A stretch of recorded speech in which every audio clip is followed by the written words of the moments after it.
Alright, g'day guys, welcome back.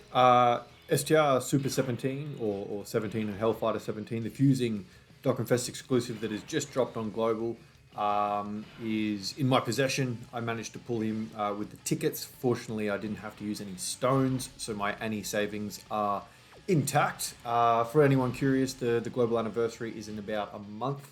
The anniversary will start a couple days before the actual banners go live, so keep that in mind. But we are showcasing the new Dokkan Fest exclusive that you saw in the thumbnail there, the Super 17. Basically, there isn't many places to get the best out of him at the moment. He's kind of in an awkward spot, not dissimilar to the physical Dokkan Fest Turles that just released on JP. Pardon me.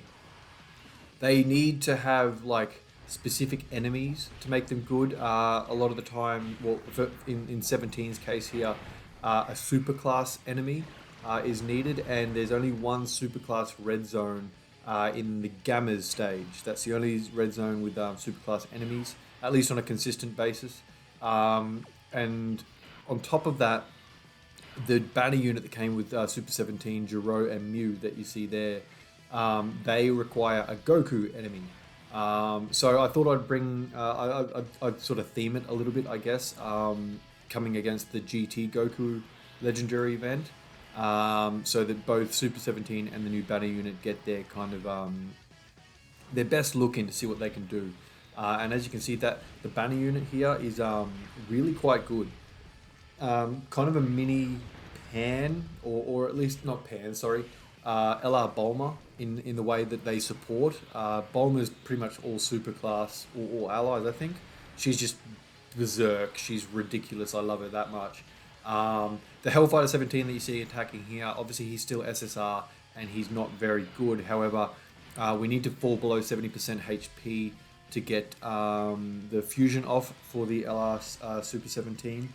And if we're below 34% HP or 37% HP, one of the two, I just got to triple check, we can actually force these super attacks. So I kind of wanted to take a bit of damage if I can. That's why that Hellfighter 17 is with us. Now, the before fusing, the 17's stack attack. So the more super attacks you get before fusing, the stronger Super 17 will end up being. Just to quickly go through the passive prior to fusing, it's a flat key +2 and attack and defense 100%, plus an additional key +1 and 70% to attack and defense when all allies in the same term are extreme class. So we do have a full extreme team here. We took a fair bit of damage then, and we also have our defense lowered. So keep that in mind for the next time that is this mine or the friend? Let me just triple check. It's the friend. So on turn 6, when we're probably going to fuse with the friend, he will have like noticeably low defense, and that's because he just had his defense lowered. But back to the passive. Plus an additional attack and defense 70% when performing a super attack. Launches an additional attack that has a medium chance, which is usually a 30% chance of becoming a super attack. Launches an additional super attack when there is a super class enemy for 4 turns from the start of turn. So that's to kind of encourage you to stack as much as possible prior to fusing, and then encourage you to fuse. So you've got that extra super attack there for the first 4 turns when there's a super class enemy. Where are we? Pardon me. Chance of performing a critical hit and chance of evading enemies' attack plus 17% within the same turn with each attack performed. So we're going to fuse here. I'll let this play out.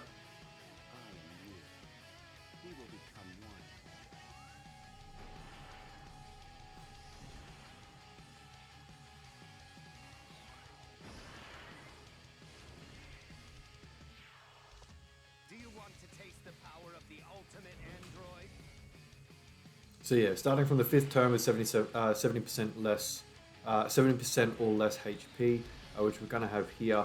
We've got plenty of attacks here, so hopefully we don't kill. I'll go through Super 17's passive. Key 3 and 170% attack and defense. Just flat, that's just what he gets, unconditionally. Plus an additional attack and attack 170% when performing a super attack. As you can see, he gets a lot of attack, and he's, really hitting hard. Reduces damage by 34% and for 4 turns from the start of turn, plus an additional damage reduction of 17%. So he starts with 51% damage reduction and then goes down to 34 after 4 appearances. Launches an additional attack that has a high chance of becoming a super attack within the same turn after receiving attack, so that's why you saw the additional then. Plus an additional 17% defense with each attack received, up to 170%. So 10 attacks that he needs. So I'll read the Mew and Jiro passive in a second. However, they guard against all Goku enemies. So if there's a Goku enemy, you'll see them guard. So they'll be guarding against the giant ape Goku here. Even though they have type disadvantage, I'm curious to see how much they take. 55% level 10 links, and they take less than 150k. That's pretty good. That Great Ape Goku still hits relatively hard. I wouldn't say he's red zone level. Maybe early phases Broly fight. Maybe the first or second phase. I'd have to check the actual stats. But continuing Super 17's passive. Medium chance of performing a critical hit when there's a super class enemy. Absorbs key blast supers directed at the character and recovers 34% of the damage absorbed as HP within this turn if HP is 70% or less at the start of the turn. So to summarize that real quick, any key blast super, he'll absorb, he has a, what is it? What's the chance? Oh no, he just absorbs it, sorry. Straight up absorbs any key blast supers as long as he is 70% or less at the start of the turn. And he foresees super attacks when HP is 34% or less. So he would be able to foresee super attacks right here. That's why you could see the super attack on the last turn. But obviously there's no super attacks this turn. So yeah, he's got a lot going on, but as you can see, like kind of relying on being against a super class enemy to really get his best, I guess. And then the Mew and Jiro, or Dr. Jiro and Dr. Mew, whatever you want to call it. The 17's super attack effect, like I said, they stack attack and raise defense for 1 turn in their first form, but after fusing, he greatly raises attack and defense for 1 turn and greatly lowers defense. So yeah, he's really good. I think he's really good. I just hope that they start releasing content that like red zone content that allows him to be even better. Now we've put him in front of the super attack in this turn. This phase is a Ki Blast super, so he will absorb it because we're below 70% HP. But considering we probably wouldn't take much damage, we're not going to recover much HP from it. So that's another reason I wouldn't mind a red zone event. So if we were hypothetically against red zone Broly, we would probably kick him for 6 in the final phase, especially being AGL. You might see a decent amount of recovery. Yep, there you go, and bang.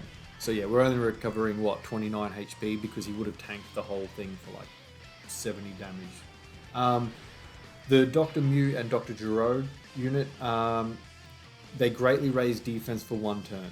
So it's 50% raise just for the single turn. Attack and defense, 150% flat, unconditional. Plus an additional attack and defense, 100% when performing super attack. Target Goku category allies Ki plus 1 and attack and defense 30%, plus an additional Ki 1 and 20% to attack and defense for target Goku categories allies for 2 turns with 3 or more Ki spheres obtained. So that functions like the Bulma, where she supports all allies for 3 Ki and 37% for 2 turns. This rotation here, except for Broly, should be getting that support, seeing as we got the 3 orbs last turn. When there is a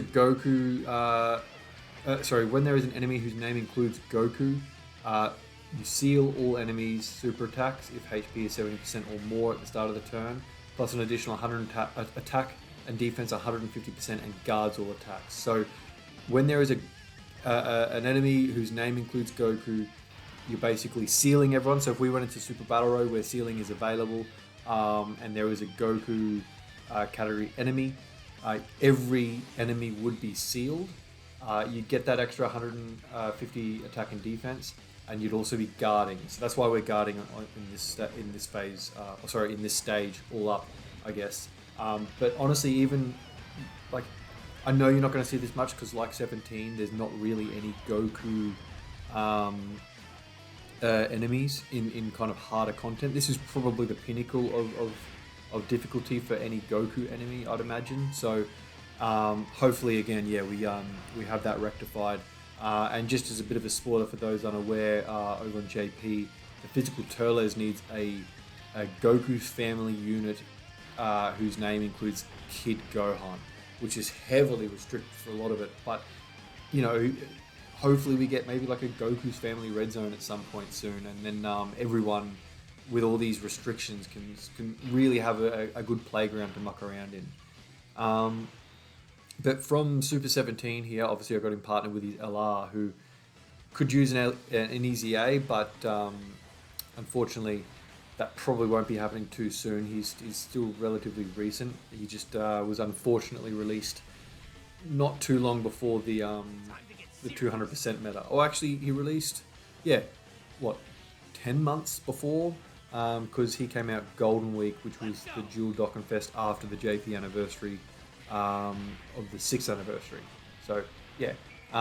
But yeah, when he easy A's, I think it'll be really interesting to see these two go, especially if we do have those kind of events that allow Super 17, the STR one, to really breathe and have a bit of fun. I also bought Broly, Chile, and Lemo, by the way. They're a joined forces unit where which obviously is the leader skill of STR 17, Hellfighter 17 fusing. They would be dodging here, seeing as we've got 9 orbs. 7 orbs allows them to dodge everything, but unfortunately dodge is disabled in this stage. That also, by the way, I mentioned in my last video the Q&A about Super Saiyan 4s. Cancelling dodge no longer cancels counterattacks. So Super Saiyan 4s will now counter in phases which disable dodge. Keep that in mind. But yeah, probably we've got Target Goku and Joined Forces as the leader for the new STR Super 17. The extra 30% goes to Android units. A little bit restricted for my liking, unfortunately. I would have. Oh, there's the full 170 or full 10 hits for the Friends Super 17. Yeah, I would have liked to have seen maybe. Oh, I don't know. Joined Forces maybe isn't the best choice. That maybe could have been the 30%. I don't know. But I think Artificial Life Forms could have been squeezed in there. Maybe that could have even been the 30% if they moved, say, androids to. Trying to think. All Artificial Life Forms are androids, or most of them are. I don't know how many aren't. Yeah, I would have liked to see Artificial Life Forms get a good lead, and I think this could have been a good option. However, an extreme class leader without having big bad bosses is always going to be that little bit tricky to run, especially if they don't have support. And I don't know why Super 17 doesn't have big bad bosses. The only ones that do, funnily enough, are the ones that you dock and awaken from the SR Summonable 17 or Hellfighter 17. I think it's physical and tech. I don't know which one's which. I can't remember, but I'm pretty sure they have big bad bosses, which is weird to leave it off this LR here and then the Dokkan Fest exclusive ones. Even the old 120% leader Super 17. This will be interesting. I don't think this boss hits hard enough for him to worry about taking any damage here. Oh wait, that was the LR. Never mind. So we should be able to force these super attacks now. Yeah, we're under 30%. So under 37%, I believe, is the requirement. So obviously no super attacks this turn. I will try and heal up as much as I can here. 480, was that 480 or 460? I couldn't quite see. That's pretty decent damage. Damage reduction. The extra damage reduction, I've mixed that up, sorry. That's decent defense with the damage reduction. He wouldn't have the 51%, it'd be simply down to 34 currently, but that's still pretty good. If you kind of go off like an attack stat from an enemy that's 1 million damage, for example, he'd be lowering that to what, 560, and then with 400, let's just say that was 460 to play devil's advocate, he'd only take 100k from a super. Obviously, that would be a little bit more of his type disadvantage, but I'm just going with just type neutral, I guess, and he'd probably tank a type advantage super. So I think that's pretty good. And considering, well, he also greatly raises his defense on super too. So that 460 would become 230 is 690. So yeah, that's very good. And with built-in additionals as well after receiving an attack. I'm going to put him here, and I'm not going to heal. This should be interesting. I don't think he'll take damage. There's 500k neat. Because mine obviously has the full link level. I won't give him any. There's no defense support. There's only attack support on this rotation. So where are we going? Yep, absolutely nothing. That's perfect. So yeah, so 8 mil. He's been sitting around it, and I'm pretty sure from memory, my Super 17 only had one stack of attack prior to fusing, so he can certainly be better, especially because, you know, if you get him on turn 1, well, basically you've got 2 turns, with the exception of how this played out, to stack your attack. But that's him. Let me know what you reckon, guys. That was him at 55% at least. If you like the video, please press like. If you want to see more, please subscribe, or don't. I'm not your dad. But I hope you enjoyed, and I'll see you in the next one. Thanks, Bye now.